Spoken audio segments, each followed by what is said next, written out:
Smoke Some Podcast, episode 37. It's the Visionary Mind. I see it, I think it, I make it happen. We got a great episode for y'all today, man. We got a very special guest. I'm going to allow you to introduce yourself. What's going on, family? I'm Jack from Strong Stoners, straight out of Detroit. Right now we doing a lot of things, and I'm proud to be here. Happy to be here. Man, I was very intrigued when you first messaged the page, man, and you was just giving a brief summary about your platform and what you represent. And you know, when we pick guests on the pod, man, we try to get people that align with what we want to do and the different elements of cannabis and other things. And I'm very impressed with your platform. So can you go into the background of the platform and what it's about and what it stands for? For sure. I appreciate you too for taking your hat off for me, man. I like that. I appreciate that drastically. But the big thing is, my brand Strong Stoners is based off of just how I live. Like, you know what I'm saying? I'm a person who I like to work out. You know what I'm saying? I like to get high and I like to smoke weed all the time. You know what I'm saying? A lot. So I'm like, man, I'm not gonna stop neither one of these. So I might as well, cultivate this thing into a brand. You know what I'm saying, and turn this thing into a good community. You know what I'm saying? So, Yeah, I feel that.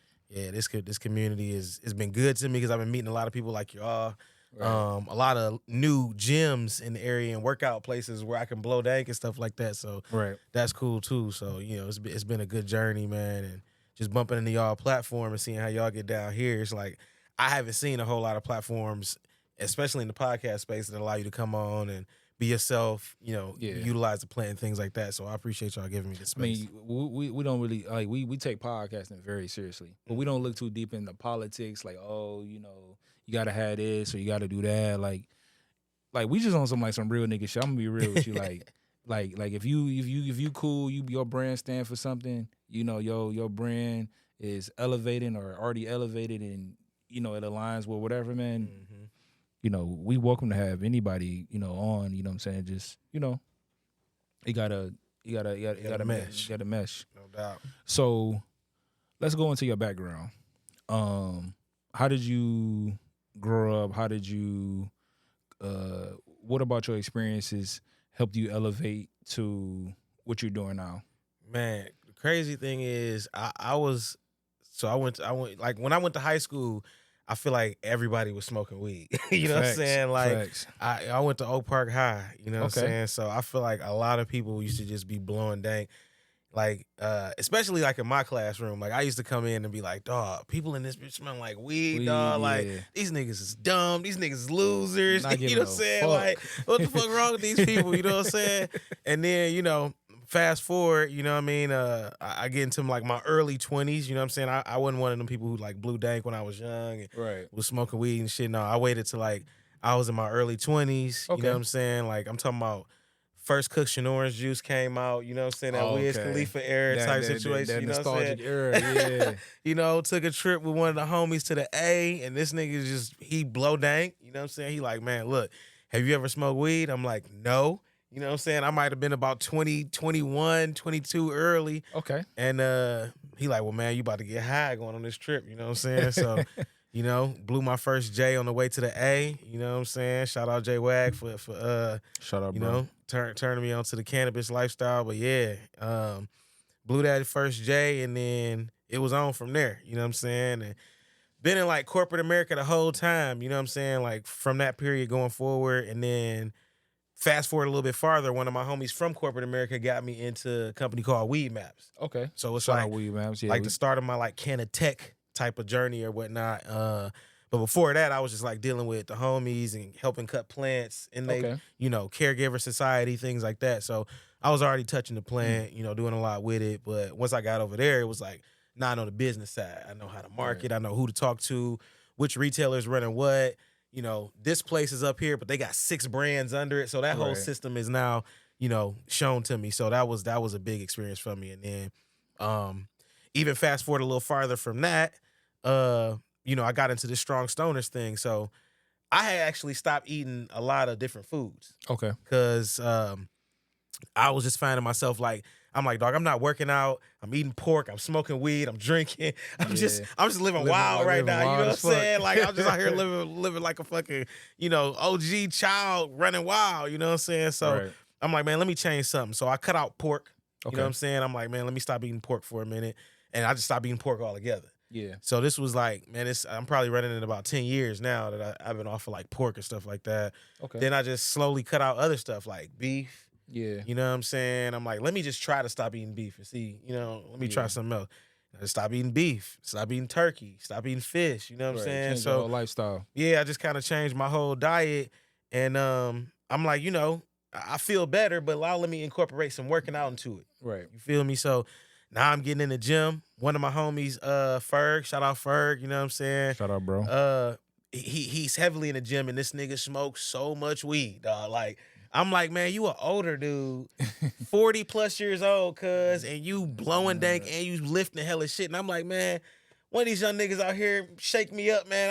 I gotta, you ain't know what to do. I gotta be able to move around. So, fast forward even farther, Brody. You know what I'm saying? All these things brought me to where I am now, and incorporating the cannabis and this workout lifestyle in the Strong Stoners. So, Strong Stoners came about with, again, just me living this life, and I'm like, man, let me put this shit on the shirt. Let me start wearing this shit. Let me rep this label and start turning this into a movement. You know what I'm saying? So let's go back a little bit, because you said a lot. Yeah. And it intrigued my thoughts. So, why did you have that perspective about stoners before you actually started smoking? Was it something that was programmed socially, like through family, like, hey, these stoners are these type of people, or was it the things that you saw from like different classmates or associates, or like where did that derive from? It was that perspective. Yeah, that's a good question. So like a few places, man, like society, well, not really society, because society is wild. We are in society as well. But I grew up in the church. You know what I'm saying? Okay. You know what I'm saying? So I grew up like my with just my mom. My OG passed when I was like 9. I mean, my old dude passed when I was 9. So I grew up with my mom and my little brother. So we grew up in the church. I was playing the drums. You know what I'm saying? We was singing in the choir. We was doing all that kind of shit. So, they was heavy on everything that what was outside of the church. Like, ain't no weed, ain't no gays, ain't no none of that. You know what I'm saying? Everything is accepted right now. They ain't doing none of that. So, ever since then, it was like, man, I was taught that weed was like a gateway drug. You know what I'm saying? Like, that shit can get you into all kinds of other, you'd be cracked out and all this shit until you, like, experience things for yourself. You know what I'm saying? Like, it just brings you to know that, like, during this life, like, you got to experience things yourself. You know what I'm saying? You can choose. You got to have your own perspective. Yeah. Like, you don't know what's going on out here, man. Like, you be thinking that, you're supposed to get married first and then have a kid. Exactly. Then you find out both of your parents was shacked up, you know what I'm saying? They loved each other, but love each other, married, was shacked up, you know what I'm saying? Like, y'all wouldn't do it. It's just living, living life, man. And it just molded me into like, this is something that I experience. I like. It's not making me counterproductive. I'm a productive stoner. That's what I call myself. Yeah, I'm the same way. You know what I'm saying? So as long as I can conduct business, I'm still able to achieve goals, and it's not hindering me for anything. I think it's cool, man. Just, something that you got to control like anything else. So once you got older and you realized you started to get into like more of the corporate structure as far as jobs, how did they look at cannabis, and how did you form to look at cannabis once you were in that corporate setting? Man, that's another good question, brother. So the crazy thing is, when I first started smoking, like this is when the Caregiver Society started popping off. So it was like, it was like not really dispensaries, but like little places you could go. Mom and pop shops. Yeah. And it's like, give us a donation and you can get X, Y, and Z, that type of thing. So it was, I used to work at AT&T, like in like the call center or whatnot. Okay. And it was a dispensary, one of them little areas right next to our office. Yeah. And this is when I start messing with edibles heavy. I don't even fuck with edibles at all now. You know what I'm saying? Like, I don't even fuck with it. And back then, it's like I'm going in there getting a brownie. I'm high as hell at work. You know what I'm saying? Because I don't want to smell like weed. I'm in the office every day. So I'm going to getting brownies, and I'm in that bitch just eyes red, just high as shit. You know what I'm saying? Feeling good. Feeling great. Don't nobody know what's going on when I'm in that bitch blow. So in that environment, it was like, okay, I'm still being productive. I can still do my sales. I'm relaxed at work, you know what I'm saying? But I'm just blow, you know what I'm saying? Then I moved to Atlanta. I moved to Georgia.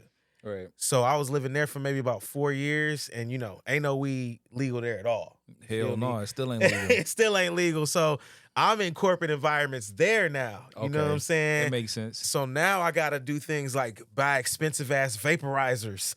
So I went out and bought me a Pax vaporizer, fucking $300-$400 vaporizer, and I'm blowing them at lunch. But if you ever use a Pax vaporizer, it's literally just an oven in the bottom of the vaporizer. So you're still gonna smell like weed. You know what I'm saying? If it's in your pocket, you now just smell like burned weed. You know what I'm saying? So I'm walking around the office. Smell like an incense or something. I'm in that bitch I'm just blaring, smelling like weed. They like, yo, you smell like weed, right? You know what I'm saying? So just navigating through like them environments first, and then coming into environments like at Weedmaps, and then where it's like now we ain't even doing drug tests. You know what I'm saying? Like now I'm blowing. You know what I'm saying? I'm high at work. We smoke. It's a at the time it was a smoke room in their California office. So they sent me out there for like 2 weeks to do training. They had like a smoke room in their office. This was way back in the day though. But like those type of things are like the more progressive corporate stances that we come into in this life that we living in right now. You know what I'm saying? Where you talking about Canatech, way more, young staff. The CEO is probably fucking 28, some shit like that. You know what I'm saying? And the culture is different. You know what I'm saying? They still about their business, but it's like we understand the culture. We got a piece of the culture, and we understand it's socially accepted. Socially accepted. You know what I'm saying? So I like to be involved with stuff like that. You know what I'm saying? No, I feel that. So like, I'm gonna go back. And like that first time you got high, like of course it made you high, you feel that, but like what did it do for you that made you continue to want to do it? Dang. That's a good question too, man, because it was so damn long ago when I felt that feeling. But it was like I feel like a lot of people will probably say the same thing, or maybe not, but it was like just a euphoric relaxation that it's like you want to get that back. And it's not overwhelming to where it's like I'm on crack. You know what I'm saying? Feel like too much. Yeah, it's not as too much, but it's like, you know what, I feel good right now, man. I got a nice appetite afterwards, you know what I'm saying? Shit is a little funnier. Yeah. You know what I mean? And my homies be teasing me because I'm like the youngest out of most of my friends. Okay. So all of them came from the Reggie era. Yeah, you know what I'm saying? Like the dirt weed. They like, you never even smoked no Reggies before, you know what I'm saying? I'm like, nigga, I've smoked a Reggie, you know what I'm saying, before, but I ain't from the era, brother. You know what I'm saying? So yeah, I came into the era, it was already shit around like Master Kush. I'm smoking Kushes, I'm smoking good. Okay. So, you know what I'm saying? Like by the time I came in, I think that it even might have just been a more enjoyable experience altogether. Like just, you know what I'm saying? Like I ain't got to deal with seeds and sticks and, you know what I'm saying? All the, I'm coming in smoking joints. You know what I'm saying? Like I ain't deal with blunts and all that kind of stuff. So, but that's good though, because I came from that era where we was smoking 2 for $10 Reggies. You know what I'm saying? We all got a couple dollars we put in, and we do that. The fact that you was able to, smoke strong in the beginning, I mean, a lot of people can't say that. Yeah. A lot of people can't say that. Yeah, it was different, you know what I'm saying? I think that weight, you know what I'm saying, really helped me out. Like I would never recommend or suggest anybody younger than 16 to be smoking weed. Right. Because I don't even think you're going to get the true experience of what you really want to experience with that plant. You know what I'm saying? Because you still developing, you still got, you know what I mean? You really don't have any responsibilities at 16 and 17, but it's like, once you get those responsibilities, you know how to manage them with the plant, right? You know what I'm saying? So if you too young and you ain't got shit to deal with, when you get of age and you got shit to deal with, you might not know how to handle that balance. You know what I'm saying? Too soon. Yeah. So I think that weight really helped me out. Like, now I know how high I can get, if, you know what I'm saying, the dab game, you know what I'm saying? I remember when that came in, all that shit. So it's like, it was a more, enjoyable experience for me, waiting later. So, Did we have an effect on you mentally or spiritually, or a little bit of both? Man, I don't know if it was the weed, but during my weed period, I was definitely like, I think I was enlightened at some point of how I view the world and things of that nature. You know what I'm saying? Like, again, like just growing up in the church, you just got this warped view of how everything is supposed to be and how you're supposed to live and how you're supposed to view shit. And I think that that's like, I think it's just a real narrow way to view the world when you're looking at it through a religious scope. You know what I'm saying? Once I got, or started using cannabis, I feel like it expanded my mind to accept things outside of what was already given to me, if that makes sense. Right. You know what I'm saying? So, a lot of things changed with me religiously once I started getting into that. So, that's a whole nother conversation, you know what I'm saying? Yeah. But it's like, I realized one of my homies at one of my jobs in Georgia, he was telling me one day, he was a real cool dude too. Like, I told dude one day, like, man, I just moved into this apartment. Can I borrow? Definitely. I want to give a quick shout out to our sponsor, man. We got the lit cup in here, man. You know what I'm saying? You can indulge in your tea, and then you can smoke your bud on the bottom. Iron, man. You got an iron or something like that? Yeah. Dude came over to my crib, had an ironing board, bleach, dishes. Like, he brought me a little care package. Real cool guy. But he told me one day, he like, man, I don't think that our God, like the God that I serve that's been doing all this for me, like that got me here, kept me alive, I don't think that if I just lie to a white person, I'm gonna go to hell and just burn forever, dog. Like, I don't think that why would God just do that to me, dog? Like, I've been living so good, doing all these good things, and one time I lied to like McDonald's and tell them, that I got the right change or they gave me whatever it is, whatever this little white lie, like I'm just gonna burn forever, eternity. Like, I don't believe that. Hell no. So like when him saying that to me, it was like, damn, you're probably right. You know what I'm saying? Like, I don't think that, my whole perspective. You got a lighter? Oh, yeah, for sure. My whole perspective on life should be that way. You know what I'm saying? So, yeah, and I think that, again, like, if I didn't experience cannabis on my own, like, I think that was the first step in me, like, changing my perspective on a lot of things. You know what I'm saying? So, I consider myself like a religious person. I know the Bible backwards and forward. We done all heard the story of the burning bush. Like, you can't tell me that's not cannabis. You can't tell me. You can't tell me that's not cannabis. Whoa, hey. You just gave a nigga something to think about. Hey, you said the burning bush? He was near the burning bush, and it changed his life and whole perspective, bro. Fire up one for the burning bush, man. For the burning bush. You done hit me with the burning bush. You can't tell me that wasn't cannabis. When I take that back to my OG, she gonna be like, man, she gonna walk out on me. You know what I'm saying? For real, though. Some people like to say it's like psychedelics and shit like that. They kind of do it to that, but no, nigga, that was weed. That was weed, dog. That was definitely some Zala. He was like, damn, hold on. Hey, the parallels of that book, man, and what really probably went down are probably, skewed in so many ways. You know what I'm saying? Like, it's wild, dog. I know cannabis was around back then, and they was definitely getting torched. So, you like, can't tell me. So, like, coming from, like, a religious background and even having family members that's still a part of it, like, do they accept, like, your stance and your views on cannabis? Yeah, so, well, my mom didn't believe in the cannabis thing for a really long time. But I think once I became of age, like when I became an adult and I actually got into the business professionally, I think she don't really care no more. It was like she, at some point, like I probably came in just smelling like weed and she like, this is what he's into. Like, this is what it pays him.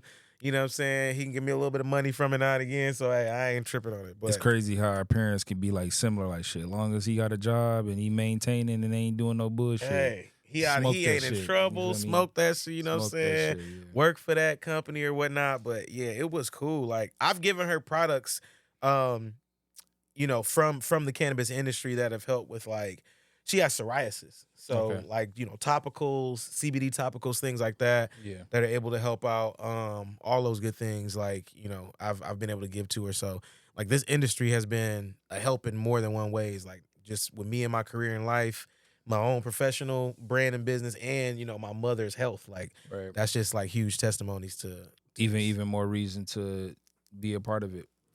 So, like, for sure. maybe, like, she maybe not accept it to a certain point, but was she able to, like, find, like, a happy medium, or the fact that you did bring products that is helping her, like, is she able to understand and be able to, like, kind of, like, see where you coming from? Yeah.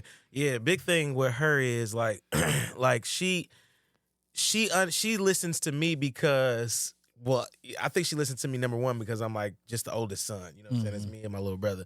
But, like, I have her best interest at hand. You know what I'm saying? Like her health, the things that I'm telling her, I do my own self. You know what I'm saying? Like if I tell her to have a smoothie with some ginger and some hemp seeds in it, you know what I'm saying? It's because I'm using that and it's doing X amount for my body. So I'm always put her up on things, and she don't always take it in because she's built in her ways. She's over 60 years old. So it's like, you know, she not gonna stop eating bacon. You know what I'm saying? No. She ain't gonna, you know, turn down no Snickers bar because that's what her joy is or whatnot. So pleasure food. I try to give her little trinkets and just let her know, hey, this can help, you know, with your skin, or this can help with, you know, A, B, C, and D from my industry. And she takes what she takes, and then she leaves what she leaves. But she definitely accepts what I do, you know, for a living, for sure. Yeah. Were there any other people in your family that you kind of had to like bridge that gap with, or were everybody else, or was everybody else accepting, or is it just that shit, man? Only mama really opinion to matter, like for sure. As long as she kind of cool with it, fuck with the rest of y'all. Yeah, no doubt. Only mama opinion matters. Like I really care what she thinks to an extent, obviously. You know what I'm saying? Because it's gonna be what works for me and my well being and my family, but. No, everybody else in my family, like, man, my brother uses cannabis. You know, his wife, my other sister, uses cannabis. Okay. So, you know, it's being used in the family, you know what I'm saying? But it's like, you know, I think I'm the only person in the family that's in the business professionally, you know what I'm saying, at this point. So, you know, that's cool. That's a cool way for me to be, because that's what I like to do. You know what I'm saying? Yeah, I feel that. So like, being somebody that has a strong love for cannabis, like how is it like, how does it feel, or what is it like to actually be a part of the cannabis business? So that's a good question too, man. That's a broad question. So let me try to make this not be so long. No, that's why I posed that question to you, so that way you know. Yeah. So in the cannabis business, it's a lot of it's wide open right now, right? And the good thing about the cannabis business is that it's so underdeveloped, right? That there is so much space for opportunity, especially for people like us, obviously. You know what I'm saying? Because it's so little of us in command of what's going on in the industry. So there's space for us to just make room and just find where you know what I'm saying? This platform, what you got going on, is a make room space. It's a, you know what I'm saying, elbowing your way in. Like, we making content, we talking about what's going on, and eventually, you know, we done already moved the schedule on this plant. So eventually, these platforms are gonna start opening up with these, you know, restrictions and things of that nature. But hopefully, you're right. But you know what I'm saying, like in our industry, you know what I'm saying, like I think that it's best to have a platform like this that you can control. Right. Because when it comes to a job like mine, when it comes to corporate entities, they control your life. They control your paycheck. You know what I'm saying? Like, I've been with startup companies that have had waves of layoffs. You know what I'm saying? Where in the meeting right before that, they like, yeah, we're doing great.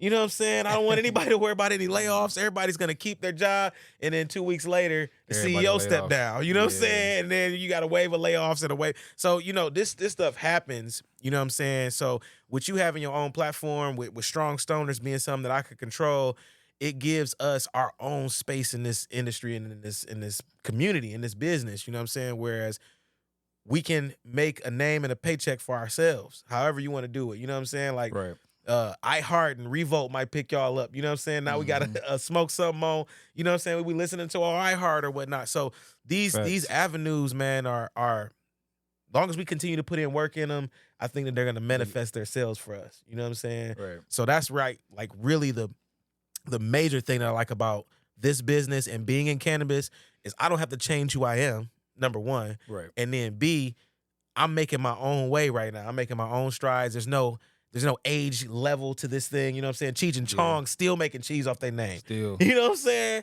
So it ain't no, you know, time level to this thing. You know what I'm saying? It's gonna keep on going and developing. And as long as we in it, we gonna win it. You feel me? I'm gonna put you on the spot, man. For sure. You just talked about like the corporate structure. Even when you're dealing with the cannabis industry, do you still escape the corporate culture, or is corporate culture always going to supersede whatever industry that it's in? Man,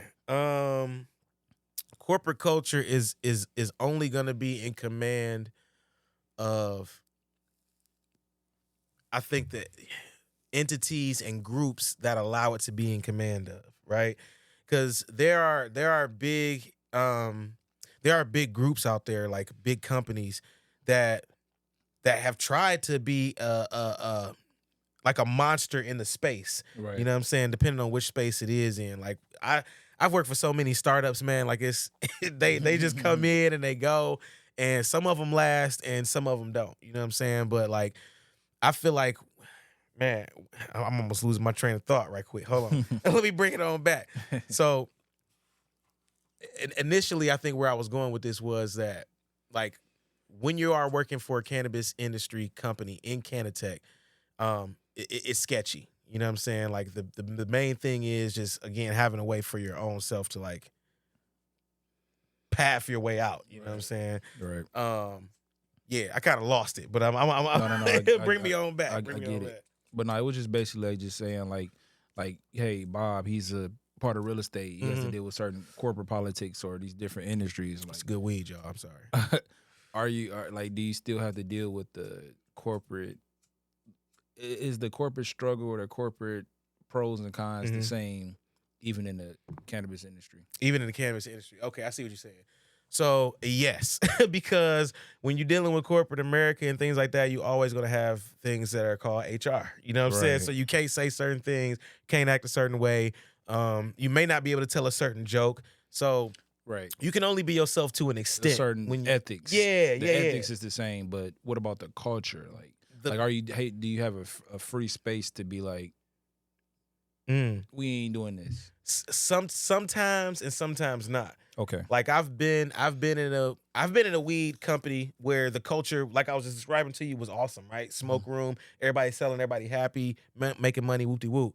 Then I've been in a weed culture company where everybody was like drinking. Okay. Right. So I'm not a big drinker. I'll have a drink of something for an occasion or a shot or two. But I'm talking about drinking. I'm talking about we going shot for shot. We getting drinks. We're going out for drinks. Like, that's not, to me, cannabis culture. For you to be involved in cannabis culture, we should be having a lot of cannabis stuff going on. Right. Whether it's we indulging in food, culinary portion of it, or smoking, or munchies, education, or whatever the thing is. Like, we shouldn't just be drinking every fucking day or every meeting. You know what I'm saying? So that to me is like counterculture. You know what I'm saying? Counterculture productivity. So like in those instances, I'm going to say like, yeah, it can be good sometimes, and then sometimes it's completely opposite. Like, yeah. Especially when it comes to like, and I'm going to throw this one in there too as a tail end, when it comes to companies that are like, that don't touch the plant. Right. So like when you're talking about like, many companies, if you can believe it or not, like the head ups, the executive leadership up there have either never been involved with cannabis, know nothing about cannabis. Like I heard CEOs saying, what is indica? What is sativa? And like, what are the differences and things like you own this company, bro. You are the VP or whatnot. Like, well, how do you not know the difference? They understand how to make money and what businesses thrive and don't. So they understand that, but they don't necessarily.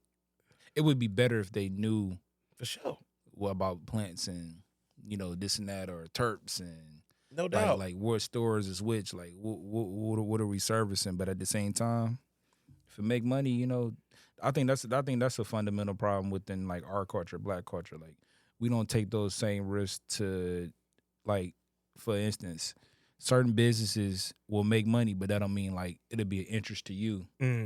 So we don't take that. I don't feel like as a culture we take those risks to be able to be like, all right, this is not something that I would normally be interested in, but this is how we make money. This is how we go from here to here. You know what I'm saying? Like, I feel like not everybody, but a good amount of people, we don't take that risk where those different CEOs, they understand like, okay, I don't understand cannabis, but this makes money. This makes money. Yeah. That shit crazy to me, dog, because it's like, I also see like a lot of these like, I don't know if it's me or if y'all see the same thing that I see, but I feel like they be like kind of clout chasing. You know what I'm saying? Like with the influencers sometimes, or like, just different things that I see on the internet, man. It's like, y'all are using every tactic to get people to buy weed except for just growing good weed. You know what I'm saying? Like just upping the quality of the cannabis, you know what I'm saying? And I'm not saying it's all like boof or nothing like that. There's definitely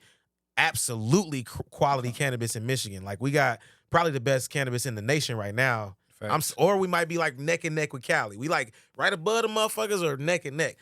But legacy wise, I will go Cali. But legacy wise, I'm gonna go Cali for sure. Current times, I would definitely say Michigan got the best. Michigan got that green thumb right now, man. Yeah. But like I've seen it, in some places where it's like, come on, guy.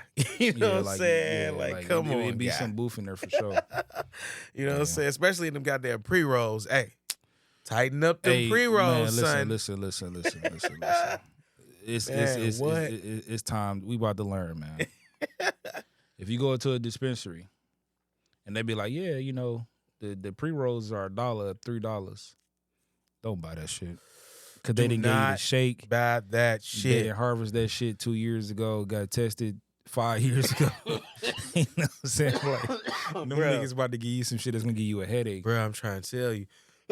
I mean, don't buy that shit. That little $3 shit, that dollar shit, that ain't what it is.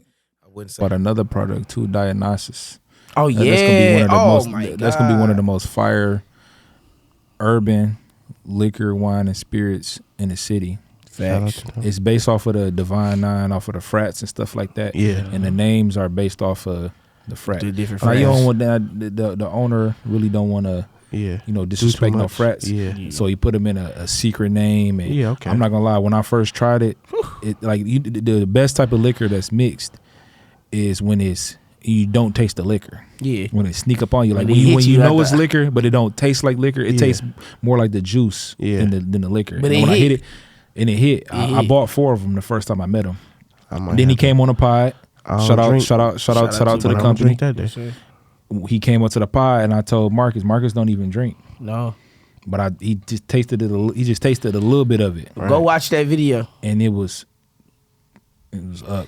Hey, see how I was acting. See how I was reacting. It's really actually an amazing drink. That hit. It got the nice flavors to it. I had two or three different kinds. Mm-hmm. I had like 2 or 3 different kinds, and they all gotta get you some too, man. Good taste. He got a doggy bone one. Yes, he got a doggy bone. I need it. I need 2 of them. You remember? Yeah. So shout out to Dionysus, and it's a great product that y'all should try, man. Most definitely. I mean, I consider myself a connoisseur, like for sure. 100. You know what I'm saying? And I don't just mean that lightly. I mean like my friends will tell you, I'm bougie on my cannabis. Like I know what I like. I know the features that I want to experience in it. It's not just, nigga, let me just get some weed. This shit got to taste, smell, look, burn, roll a certain way. Even the brand. You know what I'm saying? You say it again? Even the brand, like a brand integrity. Like facts. People buy certain weed from certain places because they didn't always got some fire from that particular brand. Facts. Factamundo. And they haven't let me down. Like, I ain't gonna lie, I done been to Cali quite a few times, you know what I'm saying? Just work and joy and all that kind of stuff. Right. But I fuck with Jungle Boys when I would go out there. That's like the first place that I would go to when I used to land in California, is just go to the Jungle Boys store. Because that was the first place that I had a fire pre-roll at. Like some shit that they gave me it was my birthday or something like that. Right. I came in, they gave it to me for free. Usually free pre-rolls are doo-doo. Oof. Completely doo-doo. Oof. And I mean, they gave me this shit for free, fam, and I blew this shit, and I went and bought 3 more pre-rolls. Like, I went right back in and bought, because this shit was fire. I knew this shit was fire. And it's not like, integrity. I'm not just saying this because it's California. I'm saying because this pre-roll was fire. Like, it's just like they took time to either put good bud in it or put an actual bud in it versus like some shit on the floor we swept up, threw it over here in the bag, and then threw it in the machine for y'all to roll up and smoke. You know what I'm saying? With cat hair and shit in it. But yeah, I mean, like, this pre-roll game, it can get sketchy, it can get nasty. But I roll my own anyway most of the time because I just feel like I'm cold with it and my bud is good. But yeah, pre-rolls, dispensaries, make sure y'all got some good pre-rolls in there. Check them harvest days too, please, man. Please, because that is a pet peeve. They do be serving boo fire though. I ain't gonna lie. I bought one of these dispensaries. I ain't gonna say their name because they're a good dispensary, but they tried to hit me with the whole pre-roll and try this or this is strong. Like, you okay. Damn. I know you can attest to this. You've been to a dispensary, right? Where they don't know about the weed, but they might have been in college and went to for school for sales, or like they was a restaurant manager, so they know that hustle. Like they make you feel good. They make you feel good, but you're still thinking like, nah. No. Like, oh yeah, you made me feel good, bro. But hey, big bro, I ain't buying that. I ain't buying that. I ain't buying that shit. Like, I ain't fucking with that shit. Like, and I'm glad you brought that up because I feel like the education on like the education that comes with your bud tenders is extreme. Oh, I'm cool. Is those? Yeah. Okay, I'm cool. The education that comes with the bud tender, I think, is extremely important because Michigan is founded upon a medical marijuana state, right? We're foundationally educational built around our plant. So people who originally were getting this plant needed it for a medical reason, most cases. So with that being said, like when I go into a dispensary, I would prefer to deal with someone who actually knows about this plant. Weed, Not just a stoner, not just someone who likes to get high and is cute or handsome or whatever the case is. I want someone who's going to tell me the origins of this plant, what is the typical effects from it, maybe the terpene profile if I want to know. Yeah. I want to know about the plant. I'm going to give you a quick story. Okay. I go into a shop one time and I'm looking for, I like to roll up my own like donut joints, right? I like to put my own like wax line and all that kind of stuff in there. So I go in there and I'm looking for some solventless hash rosin, like some good, clean concentrate that I can put, on my paper or whatnot. Right. And I'm like, do y'all have a certain brand I asked for? And she's like, yeah, it's right over here. So I go in there and she points me over to the brand and I'm like, what flavors you got? She's like, okay, we got this flavor. I think it might have been like monkey grease or grease monkey or some shit like that. Yeah. So she gives me the grease monkey. I'm like, okay, boom, I heard this before. It's fantastic. Smelled it a little bit. I'm like, okay, it smell a little different, but okay, I'm gonna take it. To it. Boom, took it, $60. Because they're wacky. You know what I'm saying? Hell yeah. Get home, crack it open, right? Hit it. I'm like, man, this is different, right? It's not really giving me the. I look at the box. The box says THCA. Damn. On it, okay? Non-psychoactive, like there's no effects with THCA. In case y'all don't know what THCA is, it's a different component of the plant. Something similar to CBD, THC, just a different component of the plant. Right. But you don't get high with it, okay? In layman's terms, it's not something that you're gonna get high with. It's gonna give you a slight fuzz, like almost a white claw feeling, you know what I'm saying? But it's not gonna give you I just hit a dab. Okay, so just keep that in mind going forward. The point of this whole story is that I went in specifically for hash rosin, solventless THC, and this bud tender gave me THCA. And now I'm at home disappointed, out of $60, no Can't get a THC, refund. all because of an under-educationally developed bud tender. Okay? I don't want that to happen to y'all.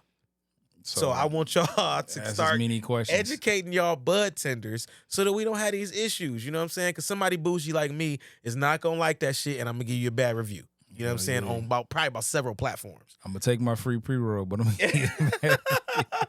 You know what I'm saying? So, yeah, that's just a little story, man. But, I appreciate education when it comes to dispensaries, dog. For sure. It's just easy.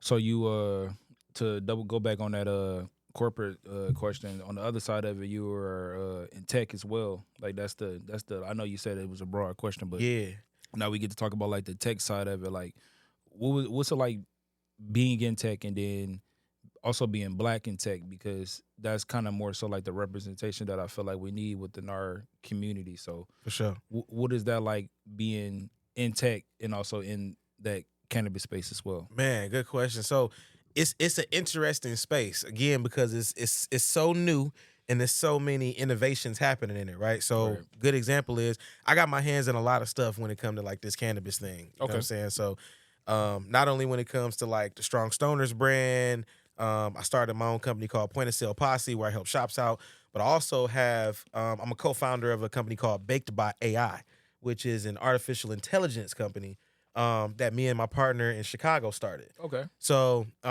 we started this like during the pandemic time period where it's like we wanted to find something where more people were ordering weed online. Right. But obviously, as you know, everyone isn't a connoisseur like you and I.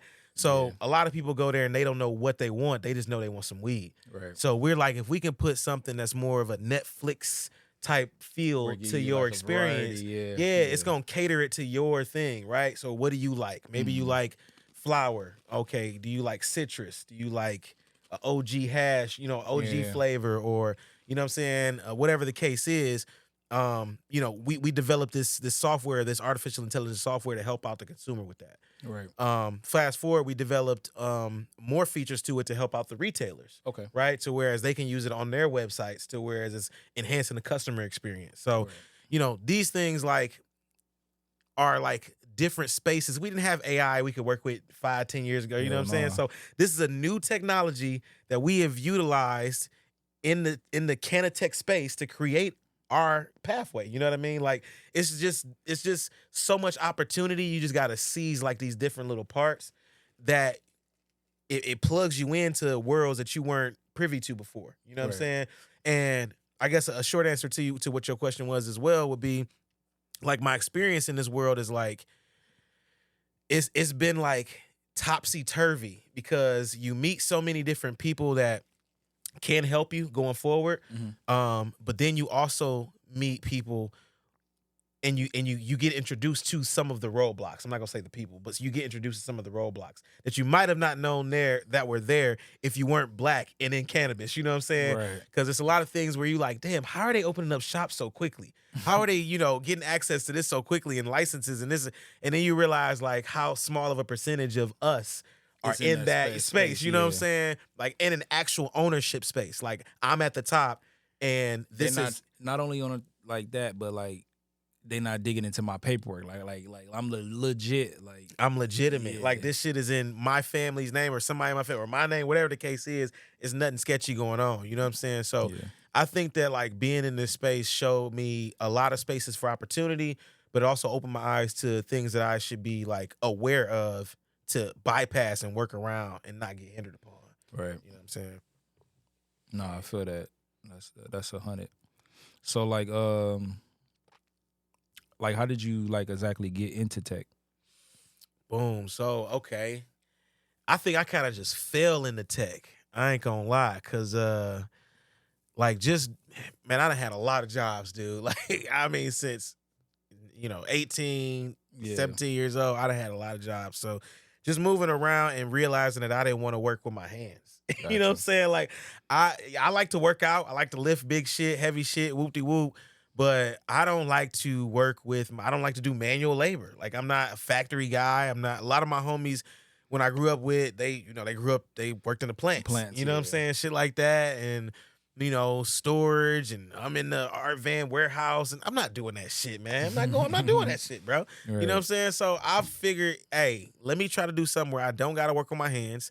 So that's when I got into sales. I can talk some good game to whatever, as long as I can learn the benefits, I can give it to you. You feel me? And then tech just came because of time, man. Like we're moving into a technological time era. You know what I'm saying? This is 2024 and almost everything has to do with technology. The cars we drive, fucking gaming, is kids online streaming, fucking, it's all kinds of stuff going on. So like technology is just an inevitable part of our lives that if you don't embrace it, it's going to leave you behind. Facts. You know what I'm saying? So I'm like, look, when somebody came up with that term and they told me Cannatech, I'm like, I can get into tech and some weed. You know what I'm saying? I can do content, I could do AI, I could do all these different things. I'm like, that's where I want to be. This is where my buck stops on the work world. You know what I'm saying? Like, this is where I'm gonna end my stuff at. You feel me? So this be my exit. How you feel about AI? Man, I feel like it's scurvy. You know what I'm saying? I feel like it's scurvy. It can be utilized for good and evil. You know what I'm saying? Like it's just a two-way street, and I think if we respect it, you know what I'm saying, and we respect what AI can be utilized for, and we don't abuse AI, yeah. You know what I'm saying? Or let AI abuse us. Yeah, it won't abuse us. You know what I'm saying? Like, I think that's just the bottom line about AI. Like, it can help in many, many ways. Like, I feel like, AI has made many millionaires right now. Facts. And it probably will make many more million and billionaires going into the future if somebody can find, good ways to use it to solve issues. Especially in the weed industry, man. It's just so much money to be made in it. It's like different ways you can use it in so many ways to harness data. So how can you what are some of the main points you can use AI and weed at the same time? One of the main things is using it as I'm gonna say like a virtual budtender. You know what I'm saying? Like in the ways that we're incorporating in the baked bot, going into the future, it'll be pretty much a way where you can go onto a website and maybe you don't know nothing about weed, but I got, Jack's weed spot down the street. Right. So I go to their website. I don't know what I want, but it's a prompt saying, you know what I'm saying? Do I want this? Do I want that? Yeah. I want this to make me feel. How much do I want to spend? Yeah. And it's going to categorize all that and then show me 5 things that I want and make my decision way much easier. You know what I'm saying? That's dope. That's a good way you can utilize it. Also, even with the cultivation systems, you know what I'm saying? Like with the growers, like people forget about them. They got to pump this product out. So, AI can be utilized with that in their actual software that they be using. You know what I'm saying? Whether it comes to timing, whether it comes to like functionalities within their whole growth suite. I've been to some grows where they call it like a smart grow. You know what I'm saying? Like if you've been into somebody's home and it's like a smart home where you can talk to one thing and all this. Yeah, like water they doing plants, all that shit from their phone, voice activate. Like it's some extravagant grows out here. Damn. So like AI can be used for a lot of things, especially in that space. But I think mostly on the retail side, interacting with customers. Right. The shit that they don't want to do. You know what I'm saying? Exactly. Don't nobody want to respond to reviews.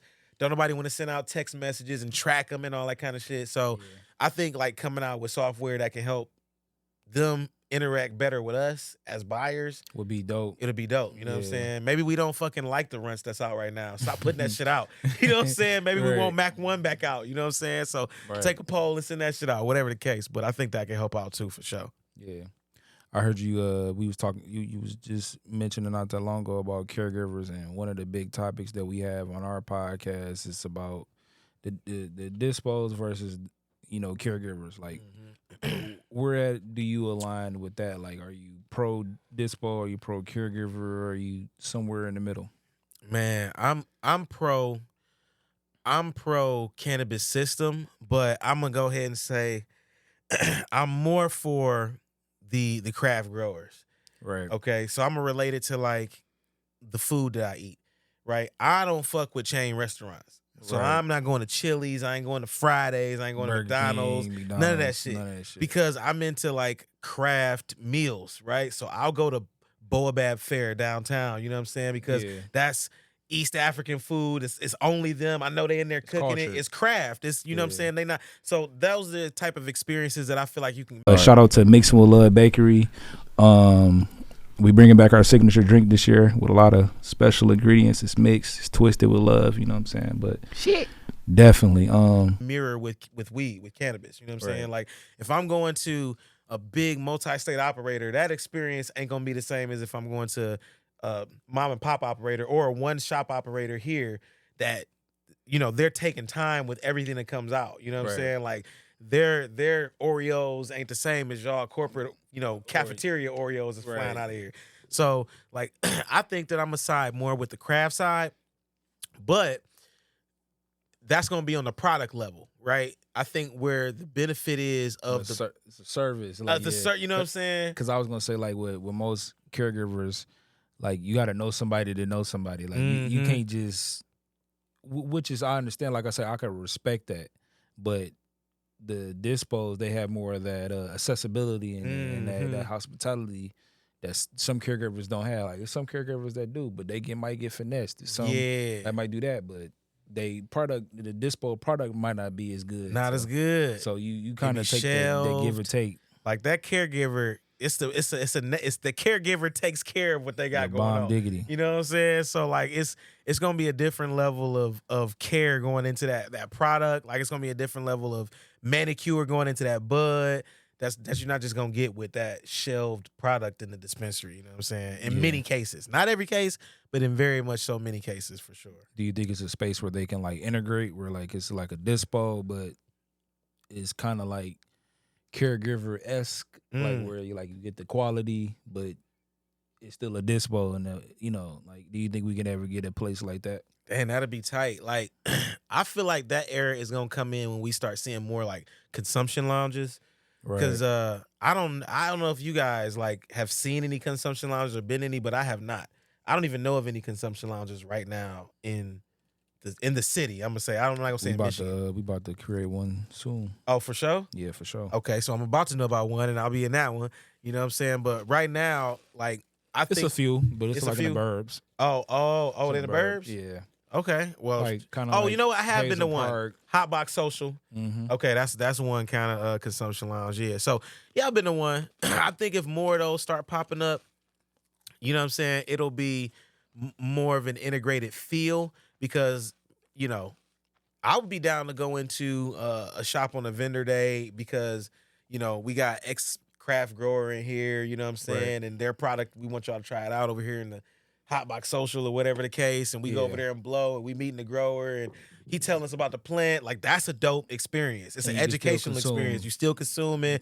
I'm trying the product. You getting feedback on the product. You know what I'm saying? Right. Like, I think that things like that would integrate the big name retailers with the craft growers again, the cultivators, the caregivers. You know what I'm saying? Because they the ones that they the ones who started a lot of these cuts. Yeah, facts. You know what I'm saying? That's floating around, these chronic cuts that we got. Like, they came from these dudes, you know what I'm saying, and these women. So and they go back to that point to where that corporate structure. A lot of these dispo owners don't know too much about cannabis. Yeah, but they know that they make money, and you do the different elements that caregivers don't do. You can make the money. Mm-hmm. But a caregiver care about every single part. Hell yeah, that caregiver is caring about it because they don't have they need that plant. You know what I'm saying? Right. Like that, they don't have the volume probably of like someone who has a bigger, a bigger cultivation going on. Like everything that's in there, they're trying to make sure it comes out crack. You know what I'm saying? Straight chronic, so they can make sure that it's the best product going out, and then their name is not tarnished from it. So what I'm saying? I can understand that. You feel me? Yeah. You know what I love, man? I love that the stoners of today, not all of them, but most of them, like, a good majority, are all super health conscious now. Mm-hmm. And one of the things that I really love about your brand, Strong Stoners, is that it embodies what the statement that I just made. So why are stoners to you more health conscious now? Because, you got your stoners that, smoke a whole bunch of weed, they're going to go eat, McDonald's, they go, all that different stuff. Why are stoners of today more health conscious than ever before?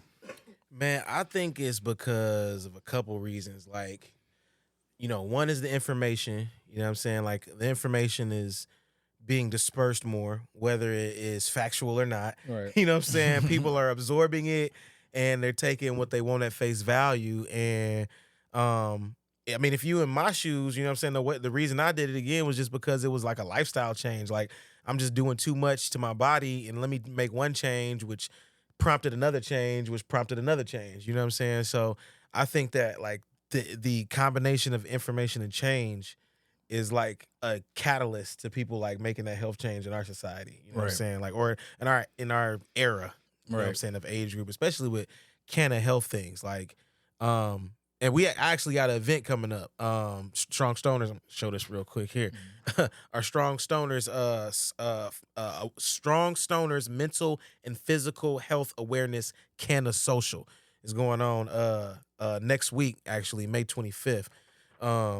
So like that's something that I think I'm gonna go ahead and say is near and dear to me because it kind of ties into like your health question. Right. Because like the physical thing and the mental thing is like, the mental health thing is obviously something that we look over in our culture, but the physical health thing is something that I feel like is also heavily looked over in our culture. You know what I'm saying? Like, I know people who is my age, and I'm 37. You know what I'm saying? So I know people who my age and they look way older than me. You know what I'm saying? And I know people who are younger than me and they look way older than me. You feel me? So it's like I see people in my gym, man, when I go and they 40, 50, 55 years old and they look great. You feel me? Like, I'm like, I want to be like that. You know what I'm saying? Yeah. And I want to still be smoking weed. Still you feel what I'm smoking. saying? So it's like, if you got my kind of mindset at my age, you know what I'm saying, then I feel like that's an easy decision to make some sort of health change.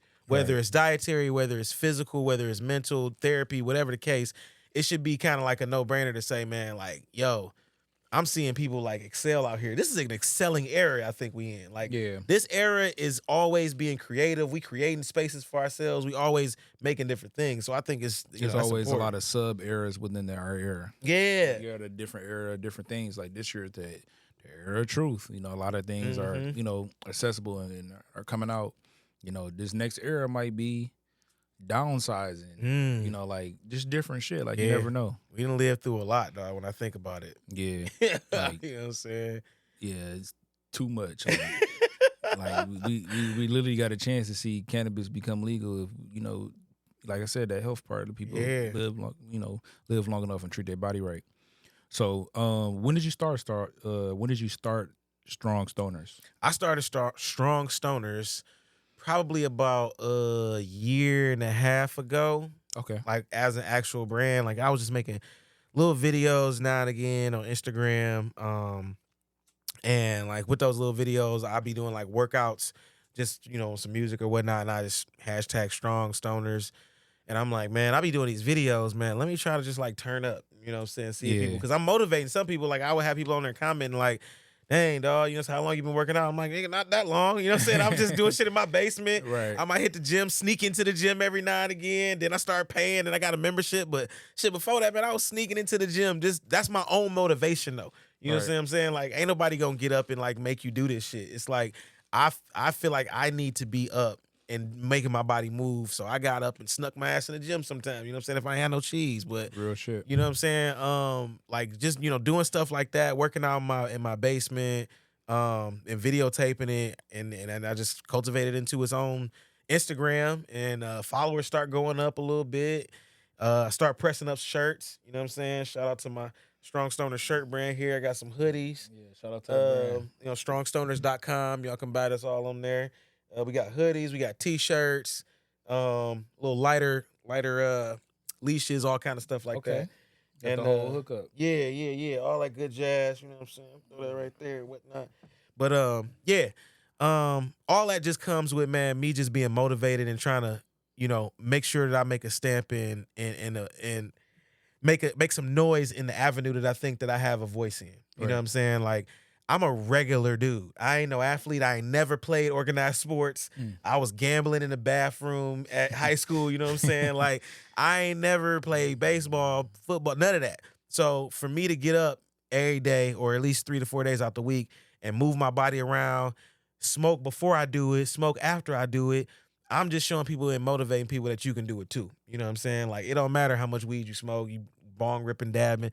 Fuck that shit. You know what I'm saying? Hit that weed, get high, run you 2 miles, you know what I'm saying? Or run a mile, lift some weights or something, come back, get high after that. You know what I'm saying? It ain't nothing to it. You feel me? So yeah, that's really my big message that I be wanting people to know with Strong Stoners is a you can do it too type vibe. Right. So who motivated you? Damn, that's a good question too. I'm gonna say first of all myself. I think I motivate myself first and foremost, because it's just like, if you don't tell yourself in your mind that you need to do this or make yourself get up and do it, you ain't gonna do it. It don't matter who motivates you. You know what I'm saying? Right. But also, again, shout out to my homie Ferg, man. Like, dude is he's a good friend of mine. He's been a friend of mine for over like 10 years.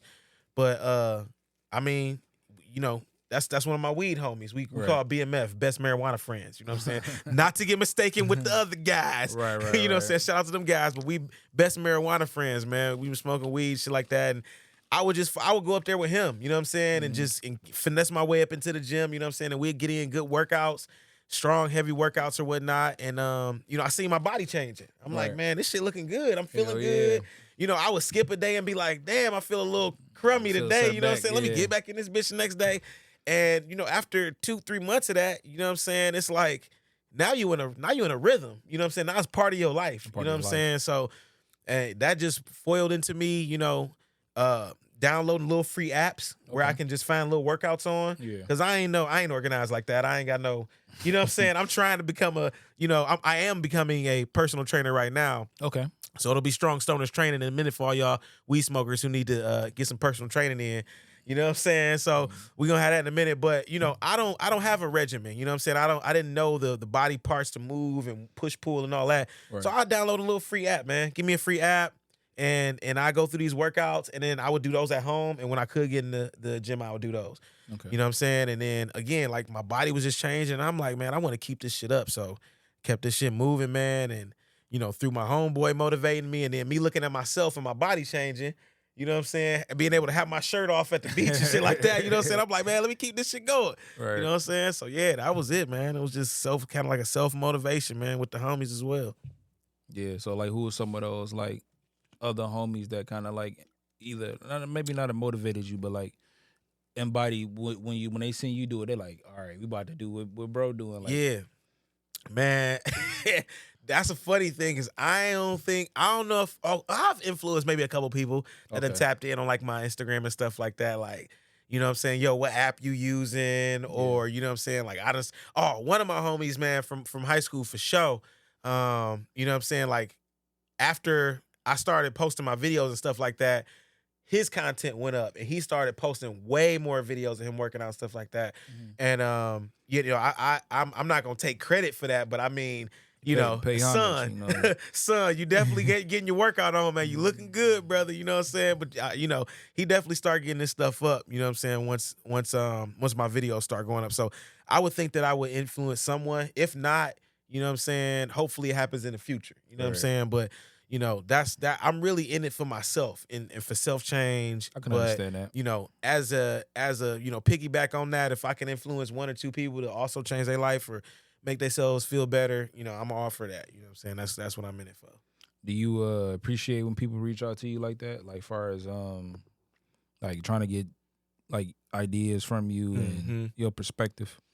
I do, man, because I'm always reaching out to other people for advice and just perspective on things, because there's so many OGs in this game, man. You can learn stuff from so many different people, because working out ain't nothing but angles and diet. You know what I'm saying? Dedication. And I'm not changing my diet. I still eat hella bullshit. Just to get that straight. You know what I'm saying? Like I don't eat like, the meats and things like that. Okay. But I'm heavy on cookies. You know what I'm saying? I'm eating cookies, I'm eating ice cream, toffee colored almonds, you know what I'm saying? I'm going to Trader Joe's getting swimmers, all that kind of shit. You know what I'm saying? So yeah, I'm still on bullshit. So don't get it twisted.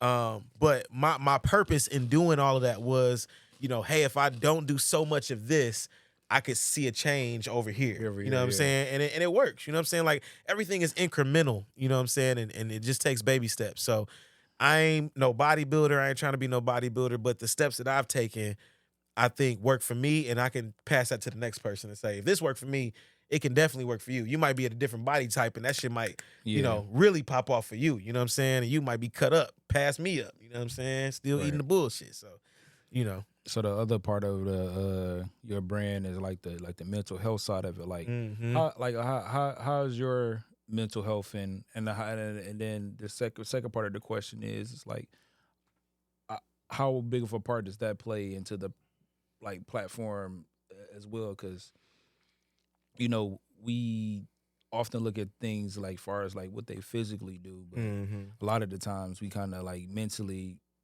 our mental don't align with our physical. Yeah, no doubt. All right, well that's also a good question too, man. I'm getting hit with bombs, but no, that's a good question. So yeah, the Strong Stoners physical, mental health awareness Connoisseurship, May 25th. You can find tickets in Strong Stoners bio. This is near and dear to me, like you were saying, because like the mental health side of it, I've had issues or events like that happen in my own family. You know what I'm saying? Like suicide, things like that. So even like as recent as like in the last like year or two. So like for me, it's like people don't tell you when these things are going on. They're not gonna tell you not all the time. You know what I'm saying? Like sometimes you might see signs. Sometimes, you might see a post that looks questionable. Sometimes you might not hear from somebody for weeks or months or something like that. And you like, oh, what's going on? You know what I'm saying? So people don't always tell you exactly what's going on when they're going through something on the mental health perspective. So I feel like it's extremely important for like events like this to just be available. Safe space. Yeah, it's just available. It's like, come through. We gonna have therapists there for you. There'll be, physical health specialists there for you as well. Bianca Hopes, she's the owner of Easy Day Boxing Gym, Black-owned boxing gym there. So like these people are there just at your disposal to be like, and it's gonna be weed there. You know what I'm saying? Right. So yeah, use this cannabis to relax your mind, be in a safe space, but also use these resources because, you might not want to talk to me. You know what I'm saying? You might not want to talk to your mother or your brother or your sister. You might want to talk to somebody completely unbiased that don't know you at all. You know what I'm saying? About these issues or about whatever you're going through. It might not be an issue. It might just be some feelings you want to get out. You know what I'm saying? That you've had, that you just want to talk through. So I think that, again, like you said, having a safe space, an unbiased opinion, you know what I'm saying, is very important. And especially this is Mental Health Awareness Month. You know what I'm saying? So I thought it was the perfect time to be able to have something like this to be able to help out with my friends, my family, and whoever else, might need this type of support. Nah, I feel that. So do you feel like the mental health services provided today are like underutilized, or do you think it's rising to a point to where people are understanding and at least are on a surface level are able to, maybe they don't have a therapist, but maybe they are thinking about it? Yeah. I think that it's do I want to say underutilized? I'm going to say it is coming up. It's trending upward. Like more people are getting therapists, more people are getting into therapy, things of that nature. But I do believe it's probably still underutilized, right? It's probably way more resources for people than they are being used. Right.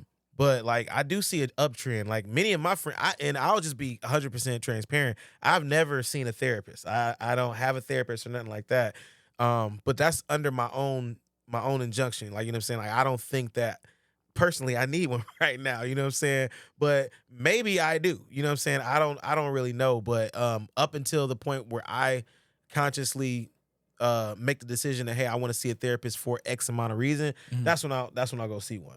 But then outside of myself, like I have friends of mine that use therapists right now on a weekly, on a monthly basis for multiple reasons. They go by themselves, they go with their spouses, like, so it is prevalent in my community and within my immediate friends for sure. But I do still think that it's probably a little bit underutilized just universally for sure. Yeah. I just don't understand though. I just don't understand like why though. Like because like now is the time to kind of like build upon like mental health and like some of the things that our ancestors or people before us didn't get a chance to really utilize. Like back in the day, they made excuses for like, oh, that nigga just irritated or like he funny acting like nah, he going through something. He just don't know how to like vocalize it. Yeah, it's like. And that's what I was telling my homeboy too. I was actually talking to him today about that. I'm like, dog, it was, how many of our grandparents and great grandparents and stuff like that probably had like autism and stuff like that, and it just was not prescribed. Like it wasn't diagnosed. You know what I'm saying? Like they didn't know how to test it. Like these people were either just misunderstood or extremely gifted, or you know what I'm saying, and no one knew why. Or somewhere in the middle. Yeah, or no rhyme or reason. So it's like a lot of these things, man, that are being diagnosed right now, I think are coming from, a place of hypothesis. You know what I'm saying? Like the doctors and psychiatrists and all these people are guessing just like we are trying to figure out ourselves. You know what I'm saying? Like that's one thing that I found out amongst this path, I guess, with cannabis and mushrooms and things like that too, that I partake in. And I don't really go past mushrooms, but mushrooms and cannabis, you know what I'm saying? Those are my mind openers. But like, you start getting into like a more holistic thinking, you know what I'm saying? So, you know what I'm saying? Like, not only would I like come off of the meats and things like that, but I ain't using aspirin no more. I ain't using Tylenol no more. You know what I'm saying? Like a older lady at my very first corporate job at AT&T I was telling you about, she told me, she was like, Greg, when I get a headache, I don't take nothing. I've never taken anything for a headache. I just get rid of whatever is giving me the headache. And I said, oh, really? You know what I'm saying? Like, is that what's going on right now? Right. And it was like, I had to think about it. I'm like, damn, you just get rid of whatever gives you the headache. So if you got an issue going on in your life, a person, a problem, you just get rid of that shit, and your headache is gone. So, you know what I'm saying? I took that and, you know, just applied it like in my later life. And I'm like, man, yes. I'm just not going to use a lot of these things, man. You know what I'm saying? Because I could be using these herbs, you know what I'm saying? The plants, you know what I'm saying? I garden, you know what I'm saying? Right. Stuff like that. So all these things I think are better for our mental and physical health than just like putting a bunch of shit in us. Right. So what goes into the planning of an event like this? Ooh. That's a good question because this is my first event. So Okay. my very first event, and there's been a lot of planning going on. It's been, you know, gathering of materials, getting people and vendors, you know what I'm saying, to come on in and join the program with us. Shout out to Mint Cannabis. They're our premier sponsor at our event. So Mint Cannabis, shout out to y'all. Thank y'all Shout out to for them. pulling up on us. We got High Grade there who's coming through, the edible company, Black Owned Edibles. So shout out High Grade and Spurts. We got Ant Farm Compassion Club, which we will actually be at. But just the organization of all of these things, like the venue, these flyers, like these are things that I never had to do before. So Right. I'm like, just to do them on my own, there's a lot of moving parts. Yeah, it's like my homie is like, man, like where you advertising at? And I'm like, you know, I got an Instagram. He's like, oh, you're not on Facebook? I'm like, I ain't had a Facebook since I was 19. Like that shit probably foreign to me now. I don't even know how you know what I'm saying? So it's like a lot of this stuff, man, it's like I didn't know that this much footwork had to go into marketing and putting together an event until I actually had to do it. Yeah, give you And different perspective. man, now that I've done it, or now that I'm getting towards the end of doing it, I still got a whole nother week of marketing and promo. I got, you know, other places to go and still you know, hustle these flyers out and things like that so people know about this event. But just doing all of this on my own, man, it's like I got a brand new respect for anyone who does like marketing or event planning or anything of that nature, because it's like y'all got a lot of hats to fill. You gotta capture the people's attention. You gotta capture people. You gotta have the people involved that's down with the program. And you gotta let people know what's going on. You know what I'm saying? Like, so it's a lot, but I feel like it's giving me great experience in my next event because I'm gonna keep this thing rolling for Strong Stoners. You know what I'm saying? It's only right. So I think that it's giving me a great experience and it's giving me great connections too, right? I've met a lot of dope people. Like shout out the Mecca, Detroit, a great place you can work out and smoke weed at. Bunch of personal training, health professionals up there that's into cannabis and all that good jazz. So I just met a bunch of dope people in this space up until this point, and I think I'm gonna continue to meet a bunch of people like going forward into my other events and things like that too. So what is your main objective, or what are some things that you want to see progress from this event? The main thing I want to see is oh man, that's a good question. Let me step back again, come back in. The main thing I want to see at this event is just people having a good, genuine time. Right. The main reason for this kind of social is not to put anybody on blast, not to make anybody feel awkward, but it's to bring everyone together in the community amongst like-minded individuals and just genuinely have a good time. That's why I call it the social. It's not like a mixer or nothing like that. Right. It's a social. We in there, we having good food, some giveaways, it's resources, which is mostly important. Right. And, you know, it's for a short amount of time right before you get into your holiday weekend and get to turning up. You know what I'm saying? Yeah. So the biggest thing is I just want people to come out, have a good time, gather as many resources as you can, and just enjoy a good time with Strong Stoners, man. Grab you some merch. We're going to have merch there. You know what I'm saying? And hopefully whoever else hears this podcast and decides to get involved, you know, come on through and bring through your goods and services as well, man. All are welcome for sure. For sure. Definitely gonna tap in and be at this event, man. Like No doubt. I hope so. I hope to see all y'all there, man. yeah, You definitely. and Brody. Yeah, definitely. Like I said, the event caught my attention because it's not only like a cannabis event, but it's like for mental health and for physical as well. So like, do you see this as a place for like specific types of healing? Like whether somebody that's like going through something, they come to the event, Yeah, and then now they feel healed or somewhere better. yeah. I would definitely encourage anybody that's going through something that you don't feel like you can talk to somebody else about, that you feel like you can't talk to family about or whatever the case. I would 100% encourage you to come to this event. Again, it's going to be no bias there. Our special guest Tamika Reeves owns Locate Therapy, which is a network that she created. This is another Black woman out of our city that's created a network of therapists that you can just literally download the app to, and you can choose between a network of maybe about, I think, 10 or 12 different therapists. Okay. And yeah, you can talk to anyone about you guys' whatever you might be going through. Again, it might not be issues. You might just have feelings that you just want to get out and talk to somebody about. Perspective. And yeah, if you feel like you can't speak to nobody, come through. Like, that's really the main point of this thing. Come through. And even on the physical health side, right? Like if you feel like you smoke weed all day and you ain't got nobody who care, you know what I'm saying? Or you know what I'm saying, who care about personal training or whatnot, Bianca is a certified personal trainer. She has a gym, but she can also do online training with you as well. My first trainer was an online trainer. Harry H3O, shout out Cuz in Detroit. He helped me drop like 10 pounds. Now, I wasn't eating the right food, so he kicked me off that shit. You know what I'm saying? But I don't plan on eating the right food. That's just the way I live. You know what I'm saying? I'm gonna keep my sweets in my shit. But no, it's some good online personal trainers, and these people are all accessible, like right on your cell phone. So it's like no excuse for anyone to not be able to seek these resources, especially in 2024. We got cell phones. You know what I'm saying? So if you don't come out, look these people up. You know what I'm saying? If you do come out, you'll get to meet them in person.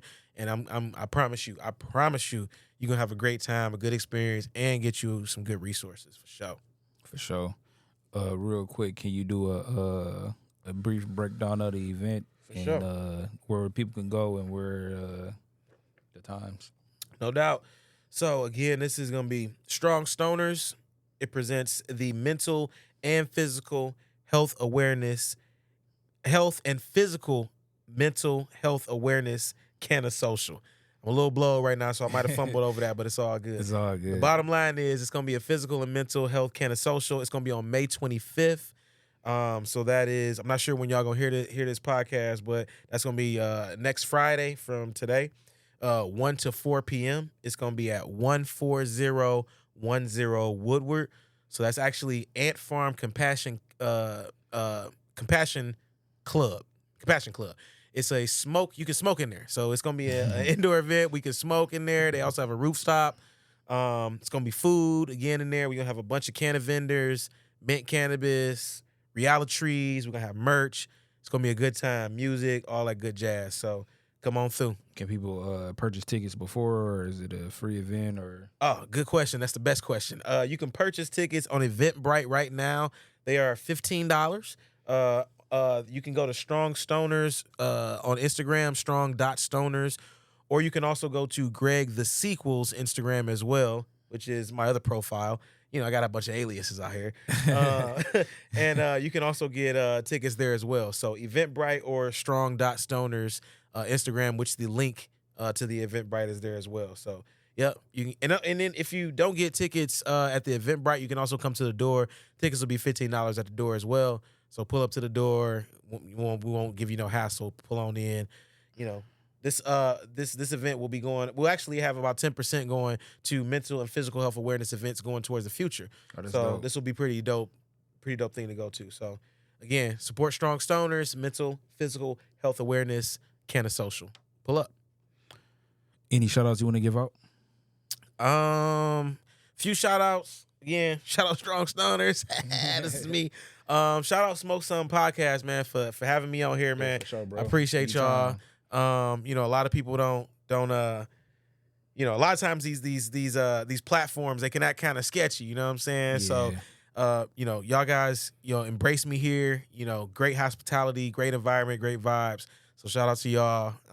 Shout out to all my vendors that we have coming to Strong Stoners, Connoisseurship. Shout out to, I think that's about it. No, yeah, that's about it, man. Man, shout out to the creator, man. I appreciate being here. Well, bro, you was a really dope guest. You gave us a different perspective that we haven't had, like that, from just being health conscious, from being, you know, a cannabis connoisseur, to event planning, to spiritual, mental, everything, bro. You've been a great guest, man. We would love to have you back on whenever it's an open door policy once you on Smoke Some, man. No doubt. So we would definitely love to have you back. But give a quick shout outs to our sponsors. Shout out to the Lid Cup, man. Shout out to the Lid Cup. It's a cup where you can drink and you can smoke out of the bottom side. It's a bong on the bottom. It's a cup up top. You know what I'm saying? We're doing a special giveaway to our most loyal supporters. Get us to 5,000 subscribers on YouTube. We're doing a giveaway, and, you know, help us get our Instagram up, and we're going to do a giveaway as well. Shout out to Mixing with Love Bakery. We're bringing back our signature drink. It's going to be with a lot of good shit, a lot of twisted with love. Shout out to the Treat Lords. You know what I'm saying? We got the Peach Madness right here. It's 200 milligrams of love. And we got the wine right here, which is also 2 milligrams, and it's an indica. So dope products. Make sure y'all tap in with Treat Lords. But it's been Smoke Some Podcast. The visionary mind. I see it. I think it. I make it happen. Episode 37. We out.